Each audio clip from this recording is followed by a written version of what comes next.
Halo semuanya, kalian tahu nggak sih apa yang dimaksud dengan ekonomi Islam? Atau pernah mendengar nggak sih, apa sih ekonomi Islam itu? Jadi, memang ekonomi Islam itu berbeda ya dengan ekonomi konvensional. Nah, apa aja sih yang membedakannya? Nah, jadi kita dapat mengetahui perbedaan-perbedaan itu dengan mengenal 3 kata kunci utama dalam ekonomi Islam. Yang pertama adalah keadilan, yang kedua adalah kebersamaan, dan yang ketiga adalah kesejahteraan. Keadilan yang dimaksud di sini adalah bahwa dalam menjalankan satu transaksi ekonomi, kita itu tidak boleh hanya mementingkan kepentingan kita sendiri. Maksudnya apa sih?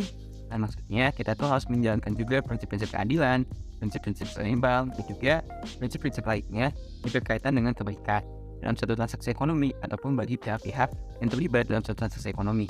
Misalnya, kalau misalnya dalam ekonomi Islam, keadilan itu diwujudkan dengan melarang riba, ataupun gharar, ataupun judian, dan sebagainya. Kenapa sih? Karena itu akan menimbulkan suatu kerugian bagi salah satu pihaknya, hanya akan menguntungkan salah satu pihaknya. Misalnya kalau misalnya dalam konsumsi ataupun dalam transaksi jual beli, keadilan itu biasanya tidak tercapai ketika si penjualnya itu memanipulasi harganya atau memanipulasi timbangannya, yang akhirnya akan membuat si konsumen merasa merugi.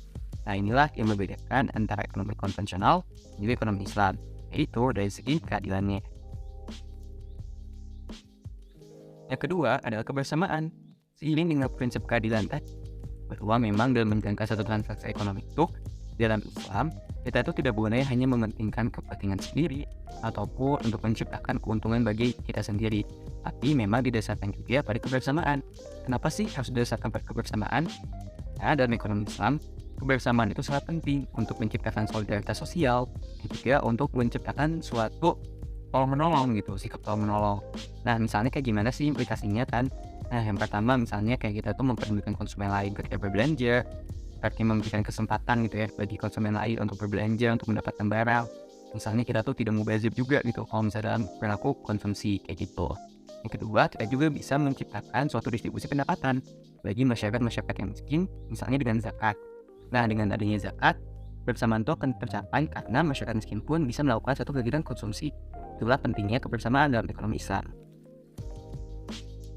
Nah, yang selanjutnya ada sisi kesejahteraannya. Jadi, memang dalam ekonomi Islam, kesejahteraan itu merupakan suatu tujuan utama yang harus dicapai oleh suatu negara ataupun yang harus dicapai oleh suatu sistem ekonomi. Nah, berarti kan sama aja ya sama ekonomi konvensional. Dan di sinilah perbedaannya, bahwa memang dalam ekonomi Islam itu, kesejahteraan itu diukur tidak hanya untuk memenuhi kebutuhan yang sifatnya itu materi, seperti pendapatan, ataupun seperti pertumbuhan ekonomi, ataupun seperti masalah kemiskinan, dan lain sebagainya, tetapi juga diukur dari sifat pemenuhan kebutuhannya itu yang non-materi, seperti spiritualnya, psikologisnya, dan lain sebagainya. Jadi memang dalam Islam itu pemenuhan kebutuhan harus didasarkan pada prinsip keseimbangan ataupun proporsional, yaitu seimbang antara pemenuhan kebutuhan yang sifatnya itu materi, ya, yang sifatnya itu non-materi, untuk menciptakan suatu kesejahteraan bagi masyarakat itu sendiri. Nah, jadi pertanyaannya adalah apa sih ekonomi Islam itu? Itu kan. Nah, jadi ekonomi Islam itu ada satu ilmu ekonomi yang dimana mempelajari ataupun dijadikan satu pedoman bagi kita dalam melaksanakan kegiatan ekonomi. Karena dalam melaksanakan kegiatan ekonomi itu sendiri, kita itu tidak boleh hanya mementingkan kepentingan kita sendiri doang gitu. Tapi juga kita harus bisa menciptakan suatu kepentingan yang bersama untuk menciptakan suatu kesejahteraan yang bersama.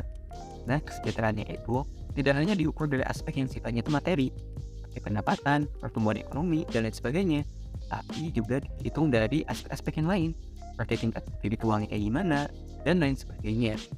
Ya, di sini ekonomi Islam itu tidak hanya ekonomi yang untuk memenuhi kebutuhan jangka pendek, itu di dunia saja, tapi juga untuk memenuhi kebutuhan jangka panjang ataupun kebutuhan untuk di akhirat. Mungkin itu saja dari saya. Makasih.